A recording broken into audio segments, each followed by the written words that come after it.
This audio program by Radio AI is generated using artificial intelligence technologies. The voices you hear in this program are synthetic, and the thoughts they express are shaped through artificial intelligence-driven reasoning and iterative refinement.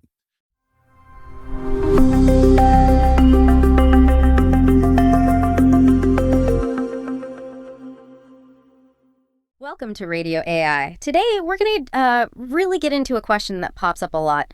Is lifelong learning actually essential? Yeah, it sounds straightforward, doesn't it? It does, but, well, the reality seems a bit more complex.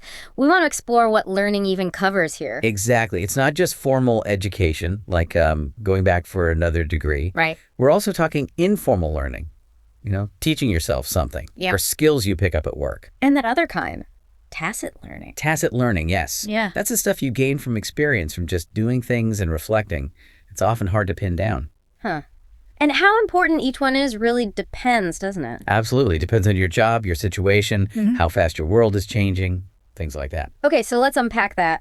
Why the big push for constant learning? Who really needs it? Well, proponents often point to fields where things change incredibly fast. Think about tech, for example. Like an engineer? Precisely. An engineer working with tech standards that might shift significantly every single year if they don't keep up. They could become obsolete, professionally speaking. It's a real risk in some areas.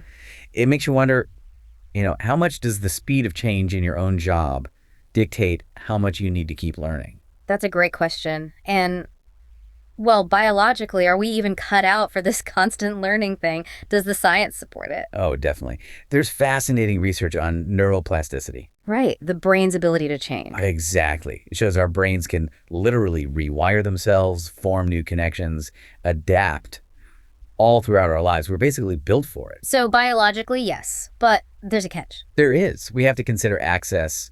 Not everyone has the same resources, the same time, or even the same opportunities to learn. And technology cuts both ways there, I imagine. It does. It opens doors for some, sure.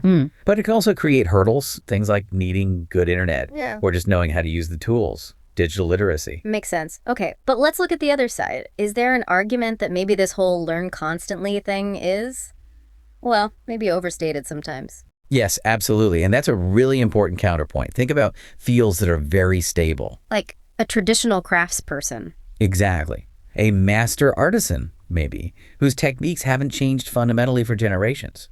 For them, deep expertise gained early on might be far more valuable than constantly learning new things. So like diminishing returns. Kind of, yeah. Yeah. At some point, the effort put into learning something brand new might give you less benefit than really truly mastering the skills you already have, refining them. And there are trade-offs involved too, right? Time, energy. Huge trade-offs. Pouring everything into constant new learning could mean sacrificing other things in life.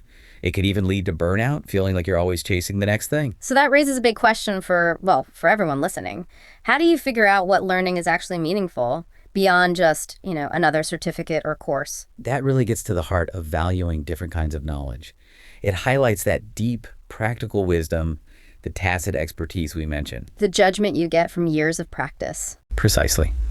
Real mastery isn't just piling up facts. It's also about knowing the limits of your knowledge, intellectual humility, and being able to adapt your thinking. So connecting that back, the need for lifelong learning isn't universal. It seems incredibly context dependent. It really varies. Your profession matters. Cultural values might play a role. Sometimes there are even rules or regulations making it mandatory. It's definitely not one size fits all. Not at all. And this isn't just about careers, is it? The impact feels wider. Oh, absolutely. Lifelong learning touches so much more.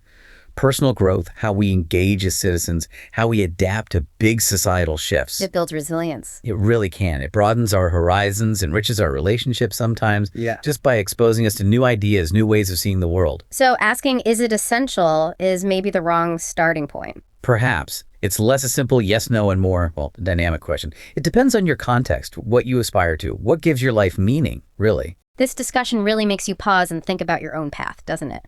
What learning truly helps you grow, rather than just ticking boxes.